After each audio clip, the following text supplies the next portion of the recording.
9절입니다. 9절을 보시면 불의한 재물이 나오는데 불의하게 얻은 재물이나 또는 원래 재물이 불의한 것이라는 뜻이 아니라 하나님의 재물적 하늘의 보화와 대비시켜 하나님의 재물은 참된 재물이며 불의한 재물은 세상의 재물을 의미한다고 볼 수 있습니다. 돈이나 물질, 육신의 악한 것이 아니며 하나님께서 주신 모든 것이 보시기에 좋은 것들입니다. 그러나 그것들을 어떻게 쓰느냐에 따라 참된 재물적 의의 병기와 선의 도구가 될 수 있고 불의한 재물적 일만 악의 뿌리나 하나님을 대적하는 것이 될 수도 있습니다. 이것은 마치 칼이 의사에게서 수술 메스 강도에는 살인 무기가 되는 것과 같습니다. 친구들을 만들라. 여기에 친구들은 우리가 구제해야 할 가난한 사람들인데 그들에게 재물을 나누어 주는 것은 보물을 하늘에 쌓아주는 행위입니다. 예수님께서 가난하고 불의한 사람들을 도와주는 것이 곧 자신에게 한 것이라고 말씀하셨다라고 적혀 있습니다. 에 보면 없어질 때가 나오는데 돈이 떨어졌을 때 또는 죽게 되었을 때 하나님 앞으로 갈 때의 뜻인데 영원한 거주지로 이 거주지는 일반적으로 장막을 의미하며 하나님이 임재하시는 초월적인 영원한 나라를 나타냅니다. 그들이 나오는데 재물로 인해 은혜를 입은 사람들이며 또는 하나님을 대리하는 어떤 천사들이나 성도들일 수도 있습니다. 부자와 나사로에 비해서 부자는 이 세상에서 나사로를 돕지 않았기 때문에 저 세상에서도 영접과 도움을 받지 못했습니다. 요컨대 재산 관리인이 현재의 기회를 이용해 미래를 예비한 것처럼 그리스도를 따르는 자들도 이 세상에서 얻은 재물을 세상적인 목적을 성취하기 위한 기회로 삼지 말고 하늘나라로 들어가기 위한 기회로 삼아야 한다는 것인데 사람은 자기가 가진 돈으로 무엇을 하느냐에 따라 자기의 영혼을 구원하느냐 못하느냐의 결과를 달려 있습니다. 물론 돈이 천국의 입장권을 살 수 있는 수표, 즉 구인의 방패가 될 수는 없습니다. 돈은 할 수 있는 대로 벌고 저축하고 주어라 라고 기록되어져 있습니다. 10절입니다. 10절을 보면 매우 작은 일이 나오는데 작은은 세상급이며 매우 보잘것없는 일입니다. 큰 일은 많은 의미를 하는 원급 형용사인데 여기에서 매우 작은 일은 참된 재물에 대조되는 세상 재물을 의미한다고 볼 수 있습니다. 이 세상 재물은 하늘의 보화에 비유하면 비교조차 할 수 없는 매우 작은 일인 것인데 여기 신실한이 나오는데 신실한 것은 믿다에서 유래되었으며 충성된 정직한 믿을 수 있는 뜻입니다. 이 세상에서 매우 작은 일, 즉 불의의 재물에 신실하여 신임을 받을 수 있는 사람이라면 저 세상에서 큰 일, 즉 참된 재물에도 역시 그렇게 될 수 있다고 하는 말이라고 합니다. 1절입니다. 11절에는 누가 맡기겠느냐가 나오는데 이 세상의 일시적인 불의한 재물을 신실하지 못하면 저 세상의 영원한 참된 재물을 맡을 자격이 없다고 합니다.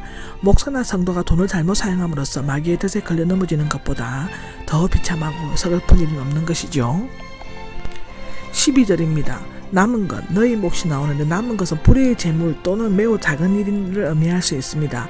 내가 이 땅에서 소유하고 있는 것들은 내 것이 아니고 남의 것이며 잠깐 생겼다가도 사라져버리는 일시적인 것들입니다.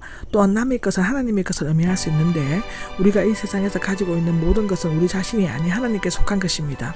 그러므로 우리는 남의 것, 즉 하나님께 맡겨주신 일시적인 세상 재물을 이기적인 목적으로 사용하여서는 안 되며 영구적이고 보다 귀중한 하나님 나라의 일을 위해 도구에 사용하여야만 한다고 합니다.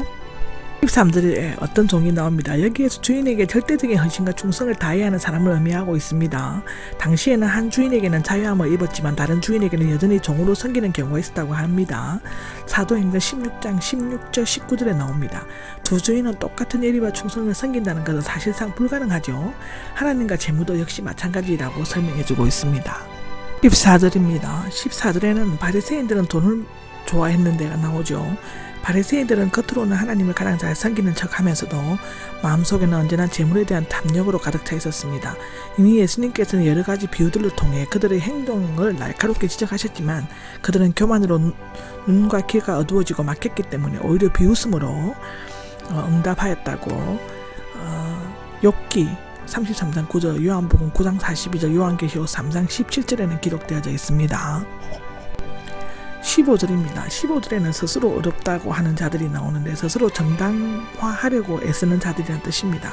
바리새인들은 자기들이 부자로 잘 사는 것은 자신들이 의롭기 때문이라고 생각하였으며 믿음으로 인정받는 하나님 위에는 달리 사람 앞에서 자신의 의로움을 정당화시키려고 애썼습니다. 그러나 하나님께서는 교만하고 탐욕스러워 가득 찬 그들의 속마음을 다 아셨죠. 그들이 사람 가운데서 높임을 받고 인기가 올라갈수록 하나님께서 더욱 멀어지고 미움을 받게 될 것이라고 기록되어져 있습니다. 보면 율법과 예언자들이 나옵니다. 마태복음 11장 12절에 13절의 병행 구절입니다.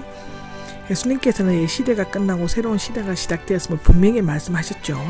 요한은 역사의 전환점을 이루고 있는데 구속의 역사는 이스라엘 시대, 즉 율법과 예언자 요한의 때까지와 예수님의 활동 시대는 하나님 나라를 복음화하는 때이고, 교회 또는 성령 시대에는 예수님 시대를 회고하면서 종말을 기대하는 인내가 요구되는 시대로 구분되어져 있습니다.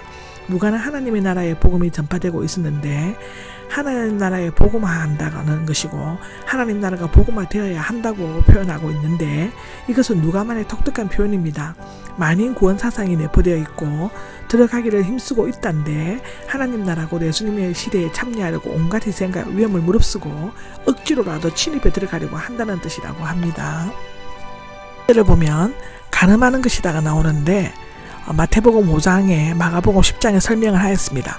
마태는 음행한 교회를 제외하고가 첨가되고 있고, 이 구절은 전후의 구절의 내용과는 아무런 관계도 없는 독립된 말씀처럼 보여집니다. 바리새인들은 율법의 옹호자로 자처하면서도 악하게 범하였고, 그들은 교묘한 수법으로 도덕적인 책임을 회피하려고 했지만 율법의 효력은 없어지지 않고 그대로 존속한다는 것은 강조하기 위한 간음을 예로 들었다고 말할 수 있습니다. 당시 힐레파는 저녁 식사 때 요리를 잘 못하는 부인과는 이혼해도 좋다고 말하였다고 하는데, 그러나 하나님이 짝지어 주신 것은 사람이 결코 나눌 수가 없다고 합니다. 마태는 이혼이 허용된 것은 마음의 안악함 때문이며, 이혼은 단지 불성실, 즉 가늠할 때만 허용될 수 있음을 밝히고 있습니다.